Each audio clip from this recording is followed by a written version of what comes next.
If you saw, we posted a video about Thai coffee roasting. Now, this is co-ferment time. So this is Brayan Alvear's strawberry co-ferment. Holy hell, that smells insane.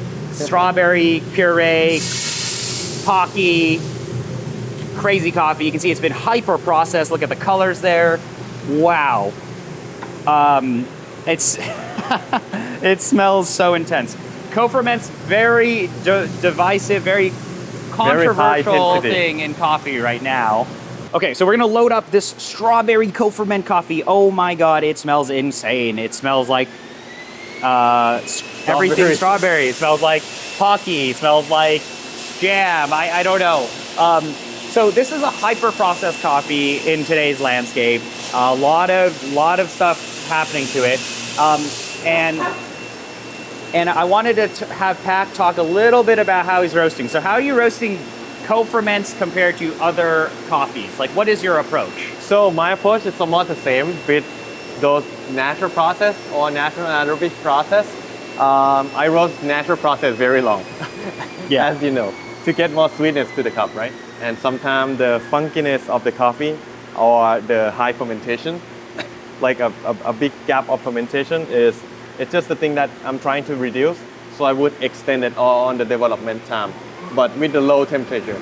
So you charge this even lower? Yeah, I charge the same as billing. Okay, so charge at 410. Okay, and you extend out. Yeah. So why do you think you need to do that for co-ferments? For me, I feel like if we add high heat, it just start to burn or the outside out, and then the unwanted flavor that I don't like will come out as well. So it very depends on each person's approach.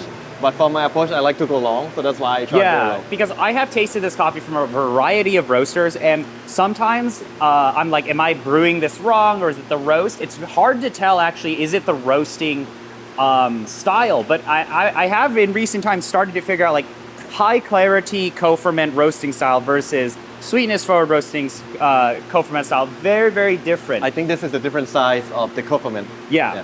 And what's interesting is like how I classify it is like the level of cheese. Yeah. I think the high clarity co-ferment, you do like you try to roast it very, very light.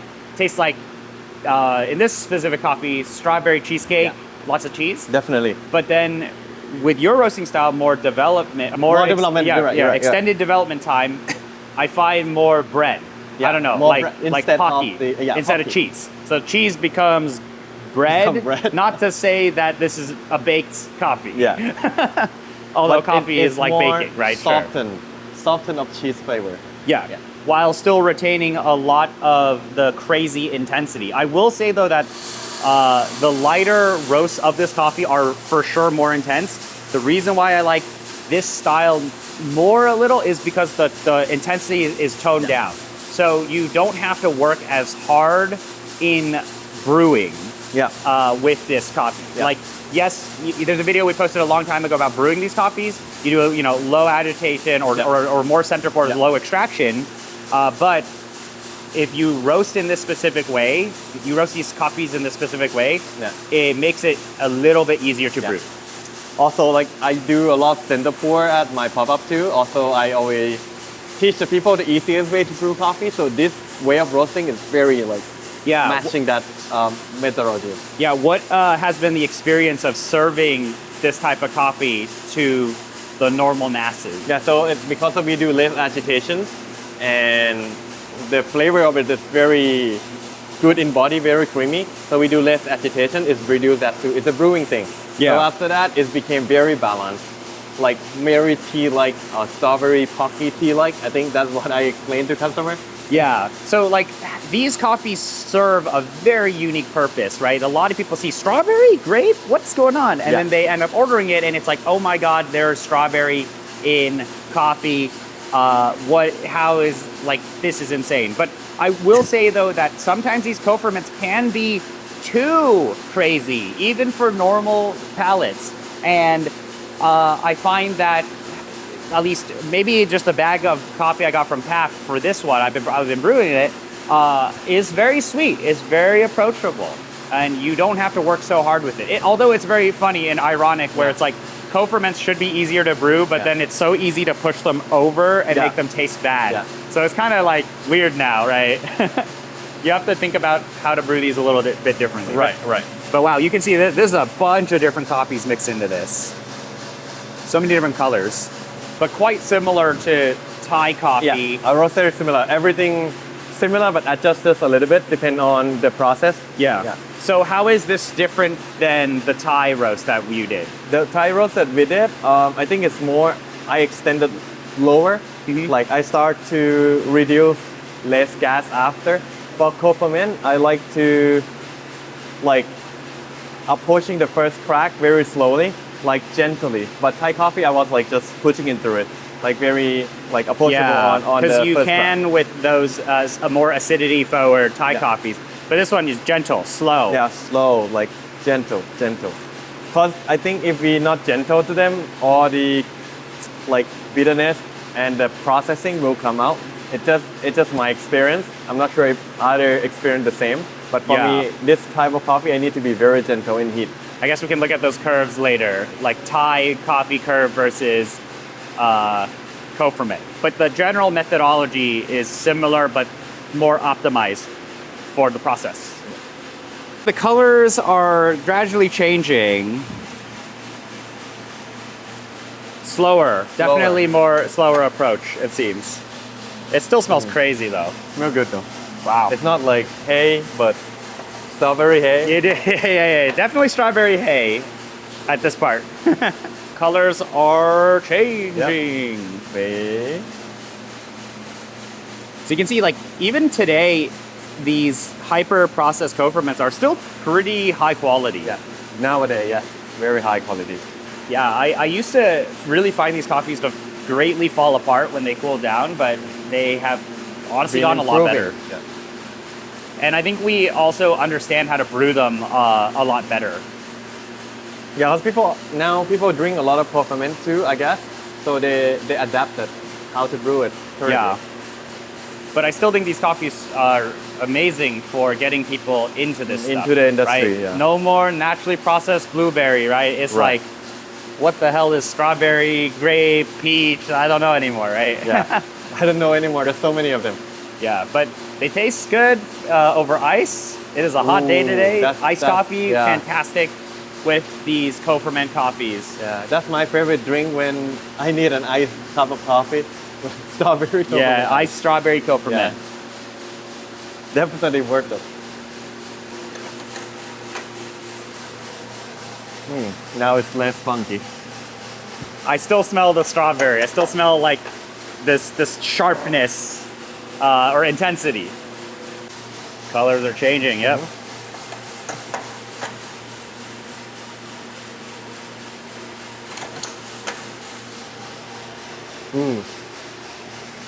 Oh, wow. Different now. Still crazy. Yeah. Yeah, this is the type of coffee where people are like, oh, coffee flavor notes are made up, right? It's like this one, no, you put strawberry, it tastes like strawberry. So now we're entering first crack. And Pack is going to develop this coffee a bit longer, which honestly, go very long. Yeah, I think you need to for these coffees at times. I like to go long for this coffee. Because if you do too light, I think you taste too much pain. Yeah. You taste too much cheese.